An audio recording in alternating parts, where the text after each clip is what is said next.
Fungsi dari pengawatan ini bukanlah cuma sekedar untuk menentukan arah dari percabangan.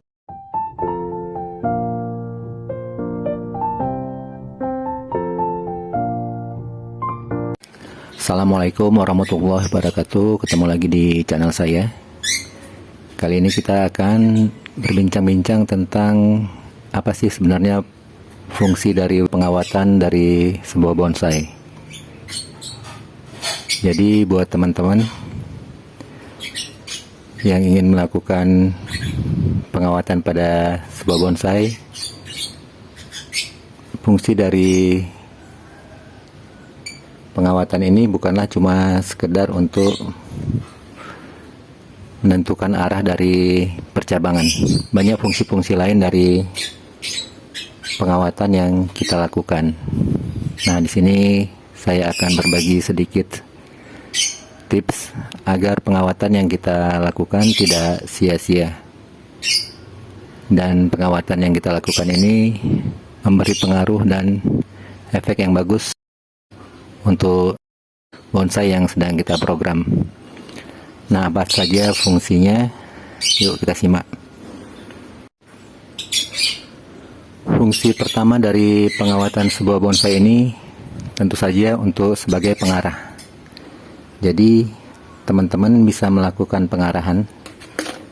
Saya akan memberikan contoh pada dahan yang satu ini aja, atau ranting yang ini, karena ini memang sengaja belum saya kasih kawat agar kita bisa sama-sama belajar. Nah, jadi fungsi pertama dari sebuah kawat yang kita ikatkan ke dahan sebuah bonsai itu pertama adalah untuk mengarahkan. Saya di sini akan lebih fokus ke fungsinya. Teman-teman mungkin sudah tahu tentang teknik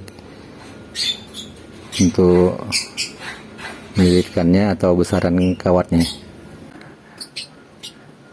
Nah, seperti ini. Kalau sudah kita lilitkan, maka fungsi pertama dari pengawatan ini adalah sebagai pengarah. Teman-teman bisa membuat arahnya ke belakang, ke samping, kanan, kiri, atau ke depan. Dan ini tentunya menyesuaikan dari gerak percabangan yang lainnya. Nah, itu adalah fungsi pertama dari pengawatan. Sebagai contoh, ini kita akan arahkan ke sisi yang ini. Nah, tapi apakah itu saja sudah cukup?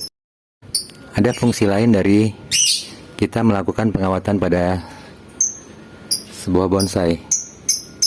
Ini adalah fungsi pertama sebagai pengarah, dan fungsi kedua adalah sebagai pengubah arah dari mata tunas atau dari arah cabang atau arah ranting. Nah, ini posisi mata tunasnya ada di atas. Teman-teman bisa lihat. Nah, salah satu fungsi dari pengawatan ini kita bisa merubah arah dari mata tunas ini. Jadi buat teman-teman bisa melakukan pemutaran seperti ini. Nah, dengan begini posisi mata tunasnya sudah berubah. Yang tadinya di atas, dia sudah ada di bawah. Nah, ini fungsi kedua dari kita melakukan pengawatan. Selanjutnya, fungsi dari pengawatan ini selain tadi pengarah dan memutarbalikkan arah dari mata tunas, yang sering terlupakan dari kebanyakan orang adalah untuk membuat gerak dinamis dari percabangan, yaitu melakukan gerak. Karena gerak ini sangat penting sehingga nantinya bonsai kita itu tidak terlihat kaku, tidak terlihat lurus atau cuma mengarah. Jadi ada gerak yang dinamis dari percabangannya. Contohnya seperti ini. Jadi kalau misalkan semua gerak-gerak percabangan yang sudah kita buat ini seperti ini, maka lebih baik percabangan yang kita kawat baru ini mengikuti irama dari percabangan yang lainnya, sehingga dia tidak terlihat kaku seperti ini. Jadi membuat gerak irama itu ialah melakukan tekukan-tekukan halus atau juga boleh sedikit ekstrim. Yang penting dia mengikuti irama dari gerak perantingan atau percabangan yang sudah kita buat sebelumnya. Nah, dengan begitu pengawatan ini akan benar-benar bermanfaat untuk kita lakukan. Dia bisa sebagai pengarah percabangan untuk merubah posisi mata tunas dan juga membuat alur gerak irama dari perantingan atau percabangan yang kita buat. Teman-teman bisa lihat ada seperti ini, ada tekukan-tekukan yang membuatnya menjadi alur gerak yang enak untuk dilihat.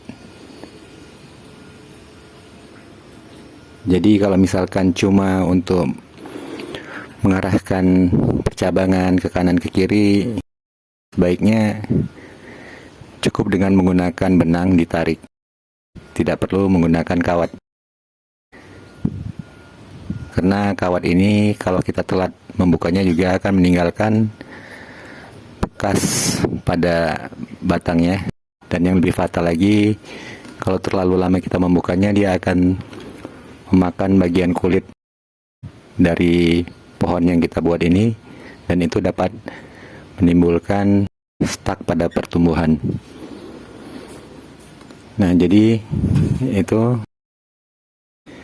fungsi-fungsi dari pengawatan ini.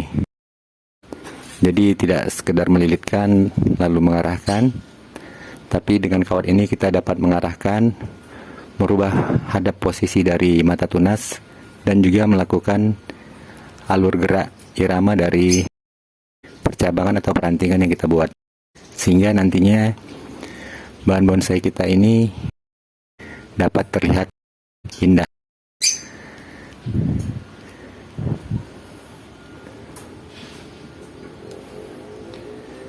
Saya kira itu yang dapat saya berikan informasinya, dan untuk teknik bagaimana cara melilitkannya mungkin di part selanjutnya nanti akan kita bahas. Mudah-mudahan bermanfaat bagi teman-teman semua. Salam penikmat proses. Wassalam.